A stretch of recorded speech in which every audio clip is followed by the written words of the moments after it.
Well, hello and welcome back to Supposedly Fun. My name is Greg. I am here today to finally finish my bookshelf tour. I have done, I think 3 or 4 previous installments. I think 4, because one for each bookcase. I have 3 back here and one that I'm staring at right now. My phone is propped up on it. You can't see it. But so I did 4 installments, one for each of those shelves, and I had one last one to do where I talk about some of the books that are on top. You can see I've already emptied the spot over here, and then there are some books piled on top of this bookcase that you can't see. I'll insert a photo right here so you can get a sense of what it looks like when they're in their natural habitat. So we're going to run through those first, and then we'll get to those, and that'll be it. That'll be the end of the bookshelf tour. I will link the previous videos down below if you'd like to get to them, and we can call it good for now. It'll probably be a while before I do another one because I don't think I'm going to want to do one every year. Things do change a lot. New books have been added. Some things have been taken away since I started this project already, but it's going to be a while before enough has changed to really justify a new bookshelf tour, for me at least. So this is going to be what it is for a while, but let's get going. So the first one is The Owl and the Pussycat by Edward Lear, illustrated by Jan Brett. The Owl and the Pussycat, if you follow along, you know, is one of my favorite books when I was very young and my parents used to read to me. And I don't have the edition that my parents used to read to me, and I don't know who illustrated it or anything like that. I did look one time for out-of-print versions of this and could never find that one. So this was just something that was available. It's a board book, but whatever, beggars can't be choosers.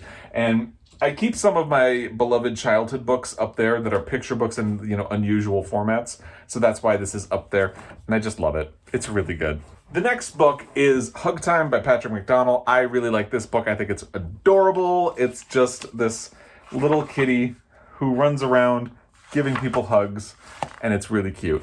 I absolutely love it. Then there are 2 books that were sent to me by Matthew Sharapa when he was working at, what was the name of the publisher? I'm already blanking on it. Little Bee Books. The first one is Uncle Bobby's Wedding. It's a really cute children's book about a gay uncle getting married, and Prince and Knight, another really cute LGBTQ children's picture book. And I just love that these things exist. So I'm very happy to keep them on my bookshelves and display them and enjoy them. Oh, here's something else Matthew Sharapa sent. It's my first big book of trucks, and he sent it to me because when I have my mustache, that kind of looks like me. And there's a big picture inside that you can color in somewhere. But me. And that's fun. Then we have I Dissent. Ruth Bader Ginsburg Makes Her Mark by Debbie Levy and illustrated by Elizabeth Bradley. I absolutely love this book. I love Ruth Bader Ginsburg, so it's really no surprise. I got a copy of this for myself, which I keep on my shelf and enjoy, and I got a copy for my niece and wrote a little inscription for her in the beginning, and it is one of those treasured things that I really, really love, just because I admire the woman and I admire the message of this book as well. Then we have A Day in the Life of Marlon Bundo. This is the written by Marlon Bundo with Jill Twist. This is basically a John Oliver parody of a Mike Pence book about his pet rabbit, and it's just fun. It's like a gay love story with a rabbit that's also a sort of screw you to Mike Pence, which is fun. Then we have a version of The Night Before Christmas. This is illustrated by Will Moses. I absolutely adore The Night Before Christmas. When my father married my stepfather, his husband, this was one of the parting gifts because Will Moses lives in Vermont. They got married in Vermont, and they had him actually come during the cocktail reception to sign copies of them for people. So you can see it's got a signature right there. So it's not the version of it that we loved as children, but it is a really beautifully illustrated version of one of my favorite books, and I will always love it for that. Then we have The Polar Express, and this is a signed edition that was gifted to me by my father and my sister for Christmas one year because we all loved the book The Polar Express as children. Well, my father was an adult.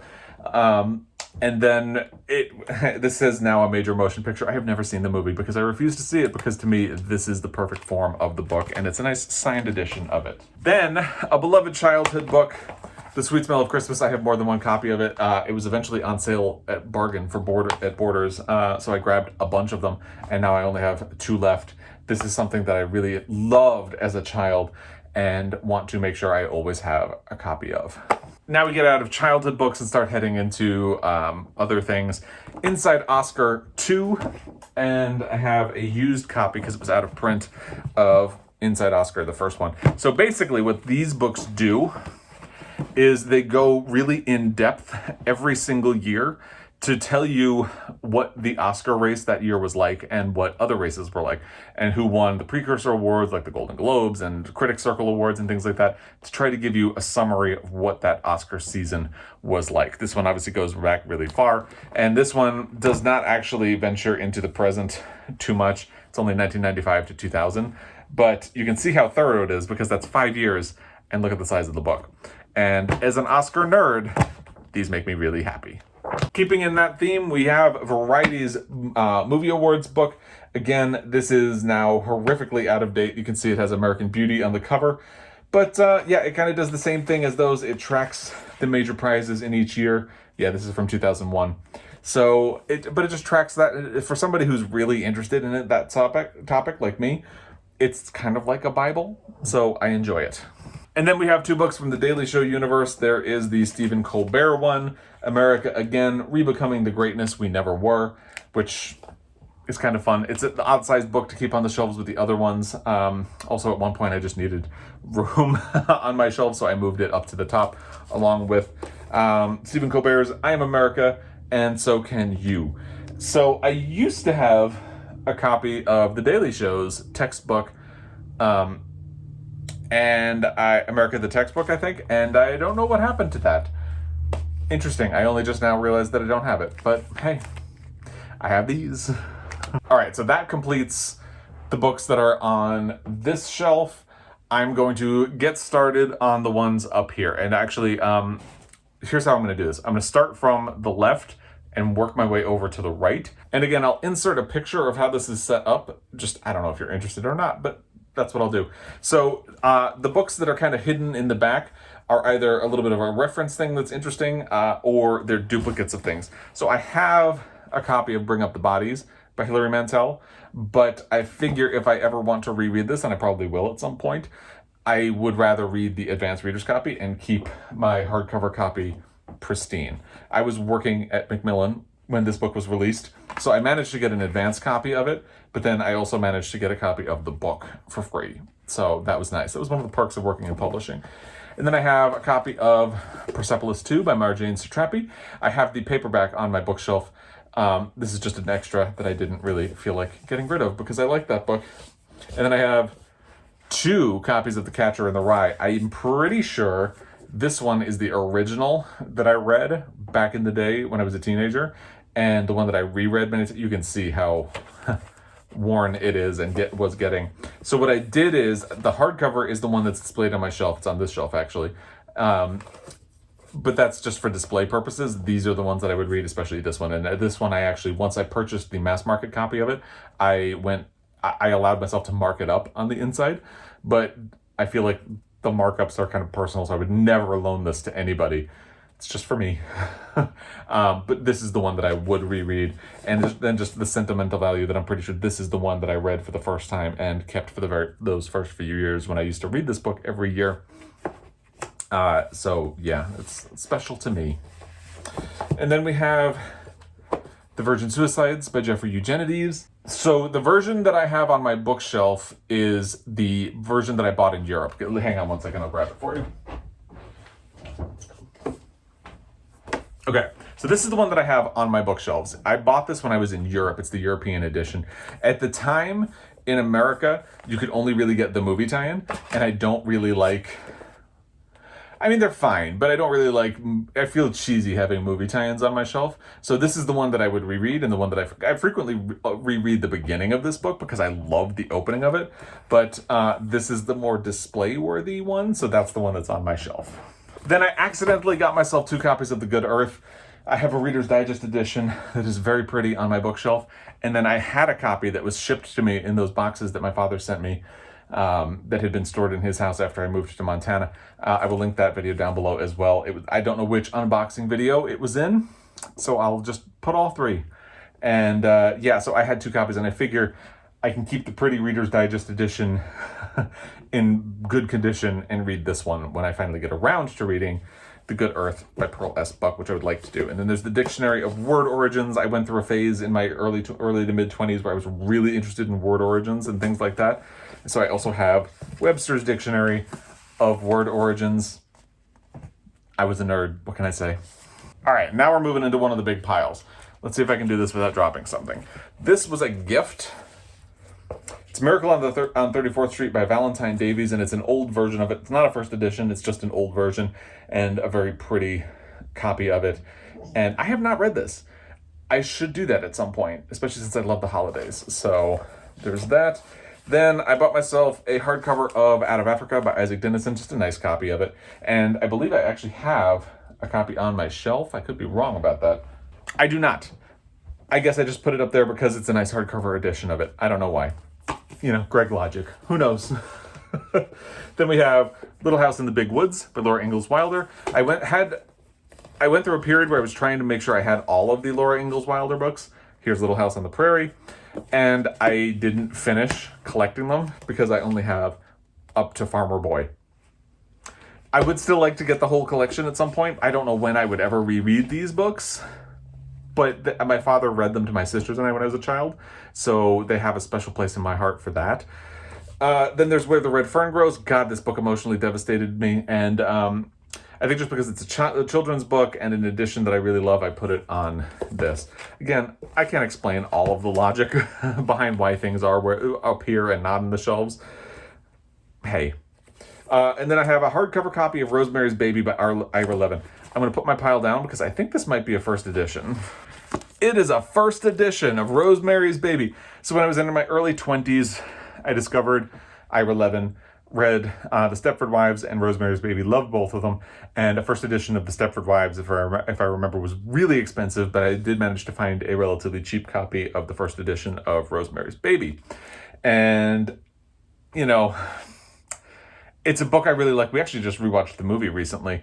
And so, yeah, this is some of the books that are here because they're rare or first editions or, you know, just have some kind of sentimental value. And that's what this is. That's why this one is here. Speaking of sentimental value, we have A Wrinkle in Time by Madeleine L'Engle. I think similar to Where the Red Fern Grows, at a certain point I wanted to make sure I had hardcover copies of books I had loved as a child. So that's why I have that hardcover copy of that and this hardcover copy of A Wrinkle in Time. Same goes for The Phantom Tollbooth. Something I really loved as a child and wanted to make sure I had and could keep displayed. And then I have a signed copy of Dan Savage's book, American Savage. I never read it. I just really liked Dan Savage at the point that this came out, and my husband and I went to see him do an interview for the launch of this at the New York Public Library. And we got this signed edition of this, and he signed our copy of... It's actually going to be right in front of me if I can find it. He signed our copy of It Gets Better as well. So this is really the one we wanted to go for, but because that was his new book, we had to buy a copy in order to get in. So there it is. And then this book does not have a cover, never did. So I have an old family friend who really loved to read, and she would always throw out the dust jackets on her hardcovers so she could display the books with just their regular hardcovers. And it actually looked really pretty. It's not anything I would ever do. But so this is The Legacy of Ladysmith by John Kenny Crane. She loaned this to me 20 years ago. And every time I tried to return it to her, she said, no, I really want you to hold on to it because I never got around to reading it. And now at this point, at some point, it just became a gift that she gave me. And because she's kind of like a grandmother, I really hold on to it. And it has a typed message from her in the opening. She actually gave it to somebody else, but then somehow it ended up back on her bookshelf and then in my hands. But I just love the story, and I keep it with my special books because I love her, and she's a really great lady. And then I have my... so this is kind of like a deluxe edition of This Is How You Lose Her, where it's illustrated. So I actually won this on Instagram from Riverhead, and here it is. All right, now we move into the books that are in the middle of the pile. And I'm going to do these half at a time. First, we have a hardcover copy of Alice's Adventures in Wonderland. I read this in third grade, never actually reread it, but I had remembered really liking it. It's just something I wanted to have on my shelf, and so I got this nice illustrated edition of it. Same goes for The Wonderful Wizard of Oz. I did read this one. I had thought at that time that I was going to go on and read all of the books in the Oz series. I did not, and I don't think I would. This one was good. But I think the window on it kind of closed because I was already about 19 when I read this one. And since I didn't get to them at that point, the likelihood is that I won't get to the others. The magic is kind of gone for, it is what it is. You get older. Another beloved children's book that my parents used to read to me, The Spooky Old Tree by the Berenstain Bears. I loved this so much. So much. Another beloved childhood book, The Boy Who Fooled the Giant. I used to love this one. I don't know anybody else who has ever heard of this. It's something I really, really loved and continue to love. This is one of the books that my parents used to read to me. I think this one was one that my mother used to read to me, and I have really fond memories of that. And then there's The Top of the Pizzas. Again, I don't know anybody who knows this book. This one has been drawn on, I don't know if you can see, in red pen, because my little sister got angry and just did this, and we were all so mad at her because we loved this book. This is one that both of my parents would take turns reading to us, and it's just a really cute story about an ogre who likes to make pizza, but everybody is always horrified when they see him because he's an ogre, and it's about him finding acceptance, and it's really cute. I Hope You Dance by Leanne Womack. This was the book companion to the song. It was gifted to me on my 21st birthday by my Aunt Connie, who was one of the nicest people I have ever met. She signed the inside of it, and I've always kept it because I loved her, and she's gone now. She died a few years after my 21st birthday. She had been sick for a really long time. She was actually not supposed to be alive when I was born. She was given 6 months to live at some point in the mid-70s, and managed to live until I was about 25. So I'm glad I had all that time to get to know her, and I always keep this as a memento of her. This is my first edition of The Virgin Suicides by Jeffrey Eugenides, and it's signed. I went to see him and in conversation with Jennifer Egan at the 92nd Street Y with a friend, and he signed my copy of my first edition of The Virgin Suicides. He signed my hardcover of Middlesex, and I think those are the only ones. This is the big deal for me because I do really like this book. And like I said, it has one of my favorite openings of a novel of all times. And then I have a signed copy of The Best American Short Stories by Salman Rushdie. I have not read any of the books in it, but it is signed by him, which is why somebody gave it to me as a gift because they thought I would like having something signed by Salman Rushdie. I've only read one book by Salman Rushdie. I don't really like him as a person, but I would like to read the Satanic Verses at some point. So there you go. Next grouping. The first is a very mysterious book that showed up in those boxes from Vermont. It is actually signed by Sinclair Lewis. It's a copy of Main Street. I don't know if I saw the signature when I did the unboxing. That's pretty cool. I did not know I have a signed copy of Main Street. I have actually never read Sinclair Lewis. I really need to get around to doing that. And that makes this really cool. It's a very old edition, obviously, since he signed it. It is dated March 19th, 1931. Hang on, I'll show you. Check that out. Didn't even know I had that. And then we have a book I'm not going to talk about because the owner is dead to me. It's a signed copy of it, and I had forgotten that I had a signed copy of it. So I need to get rid of it. Oh, God, do I have to get rid of it? I'll think about that. Anyway, a signed copy of To Kill a Mockingbird by Harper Lee. That's a lot more fun than that anyway. This was another gift. I was very fortunate for a while that my father had a really good job and would get me these awesome literary gifts. Where is the signature, Harper Lee? Where are you hiding? Oh, it's right there. Look at that. So this is also one of my most prized possessions. I have told my husband, if the house is ever burning and I'm not around the library, this is one of the things to grab. Even if you don't grab any other book, I should tell him about Sinclair Lewis now. If you don't grab any other book, make sure you get this one. Another beloved childhood book. This is a pop-up called The Haunted House by Jan Pinkowski. I used to love this as a kid. It has all these really fun haunted house pop-ups and tabs and things that you can pull, and I used to love it. I tried to scare Guinness with this. He's napping on the floor, and he was just really not impressed, so didn't have the same effect on him. Then we have my copy of The Little Prince by Antoine de Saint-Exupéry. You need to reread this. I remember really liking it, but have not gotten back to it. This is interesting, and this was also something that showed up in those boxes from Vermont. It's Maximum Boy, starring in The Hijacking of Manhattan. So this was a series that the publisher, Scholastic, I believe, Scholastic was trying to get off the ground. Didn't really take off anyway. And this was the first book in the series. They issued a decree that all of the copies of this had to be yanked from the stores and immediately destroyed. You can probably guess why, if you can see the cover, because he looks like he's flying toward the World Trade Center, and it's called The Hijacking of Manhattan. Obviously, it was published before 9/11.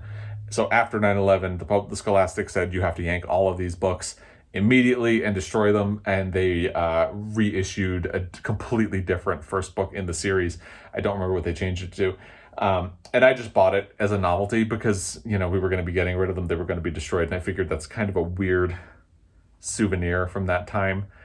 Not really a pleasant souvenir, but it's interesting, I think. All right, now we get into the final pile, and then we're done with my bookshelf tour completely, which is going to be weird. So there are a lot of disaster books in this pile because when Borders started being able to sell used and out of print books from third-party sellers, I went a little bit nuts getting some things that I thought were interesting at the time. I was really into disaster movies. So no surprise, I got a copy of The Towering Inferno by Richard Martin Stearns. So this is actually The Tower, but The Towering Inferno was based on his book, The Tower. So they basically took the concept of his book and blew it up into a disaster movie with Paul Newman and Steve McQueen and Fred Astaire and O.J. Simpson and Faye Dunaway, I believe. And, oh God, what's his name? Richard Chamberlain. And just a large cast. And I never got around to reading it, but I have seen the movie many, many, many times and enjoyed it. Then, this is not a first edition of Lord of the Flies. Actually, is this a first edition? Hang on a second. It is not a first edition. It's just an old edition of Lord of the Flies, which was my favorite book. Very briefly, after I would say after I aged out of The Catcher in the Rye for a brief period, I latched onto this one, so that's why I wanted to have a really nice copy of it. It's just kind of a fun old copy of it that I have on my shelf and enjoy. And then I saw the movie My Left Foot around that time. This is circa 2001, 2002. And the book that My Left Foot was based on, which is actually written by Christy Brown, was out of print. I don't know if they've reprinted it since, but at that point it was out of print, so I ordered an out-of-print copy for myself, and I never got around to reading it, but I would really still be interested in doing this at some point. Part of me feels like I should put this on my shelf so I actually remember that I should read it, but I'm not going to reorganize things right now. I'll just try to remember. Similar to Lord of the Flies, I made sure I had an old copy. This is not a first edition of Animal Farm. It's just an old edition of Animal Farm. Oh, it's the first American edition. Well, I'm learning... I am learning things about my library live here with you. Wow. There you go. I really love this book, so I guess that's probably why I would have ordered this. I never ordered anything that was really expensive, so it must have been fairly cheap. It's not in great condition, but it's also not in bad condition, so that's cool. I was also a huge fan of The Puppet Masters by Robert A. Heinlein at that point, so I don't think this is the first edition, but it's going to be an older edition that I thought was kind of fun. Yeah, this is not a first edition. It's just a fun older edition than what would have been available at the time. I think I remember the mass market paperback of this was really ugly, and I'm sure they've changed the cover of it since then. It's been 20 years. But I wanted to have this on my shelf and not that. So there you go. I had won an advance copy of This Is How You Lose Her on Instagram as well. And then I got it signed when I saw him speak on the day that this book was actually released. So, yeah, but I already have a copy on my shelf. The hardcover is the one that lives on my shelf, and I just put this one up here because it's still signed and it's still something, hey. And then I had purchased a library edition of To Kill a Mockingbird before I was given the signed one, which is not a first edition, but yeah, it was just because I loved the book. So this was kind of like a precursor to the signed one. It's an old library edition of it from the 70s that was supposed to recreate the first edition of it. And then going back to disaster movies, I have a copy of The Poseidon Adventure by Paul Gallico. and a copy of Beyond the Poseidon Adventure by Paul Gallico. Never got around to reading either one, but I have seen them. Oh God, well, I've only seen Beyond the Poseidon Adventure once. That was awful, but I've seen the Poseidon Adventure many times. It's kind of fun. Okay, home stretch. A signed copy of Armistead Maupin's Further Tales of the City. I've read some of the later books in the series, and I need to really go back and do some of the earlier ones at some point, but I am glad that I have a signed copy of one of his books. And then we have Airport by Arthur Haley. And again, never got around to reading it. I've seen the movie several times. I've seen every movie in the Airport series. The first one is actually the least fun of the entire series. The first one is trying to be serious, and then all of the other ones lean into camp a little bit. But yeah, I got the book and I just never got around to reading it. Arthur Haley is an author I probably should get around to because he was wildly popular for a long time. And then I have a hardcover copy of One Flew Over the Cuckoo's Nest by Ken Kesey. I really love this book, and it's a 40th anniversary edition, so I just kind of wanted to have a hardcover copy of it. And I had a signed copy of it from the 90s. Ken Kesey had a stroke, and my father worked for a company that made the stroke medication that saved his life when he got to the hospital. So he did some PR with them, and somebody on my father's team managed to get a signed copy of the book for me. And it disappeared when we moved from San Francisco to New Jersey. And the moving company gave us money for the loss, but I would rather have the signed copy. But oh well. So this is kind of a consolation prize to myself since I didn't have that. I just wanted a nice edition of it. And then, hoo boy, this is also from my Vermont, my unboxings from the stuff that my father sent me. I was going to say Vermont, but this was before he moved to Vermont. It's Leadership by Rudolph Giuliani, and this is signed. Yeah, you can get the whole story in the video, but basically, this was before he became the person we know him as now, but after 9/11, so he was still regarded as a hero, especially when you lived in northern New Jersey. So, yeah, times have changed. Boy, have they. And that is the last one. That's it, guys. That finishes my bookshelf tour. I can't believe we finally got it done. So, yeah, like I said, I don't think I'm going to be doing another one for a while, so hopefully this tides you over, because, like I said, things have changed on the shelves. New books have been added. Some things have been taken away since I started, but I don't think they're going to change enough in a year that I'll do another next year. We'll see. We'll see. At some point, I'll probably do another one, but it's going to be a while, especially since these took a really long time and were kind of work intensive. I'm filming this after work right now because it was just so much of part of the problem why it took so long is that these take a long time to do, and I don't really have much time during the day when I'm working. So this was the only way I was ever going to finish. So that's part of the reason it will also be a while before I do one again. But I would love to hear what you think of any of these books that I've talked about. If you have any thoughts, things that you think I should read based on these, and we'll talk about it. You know what to do. The comment section is right down there. As always, I really appreciate your time, especially if you followed along with the other 4 and now 5 bookshelf tour videos. And as always, I will be back. Until next time, happy reading.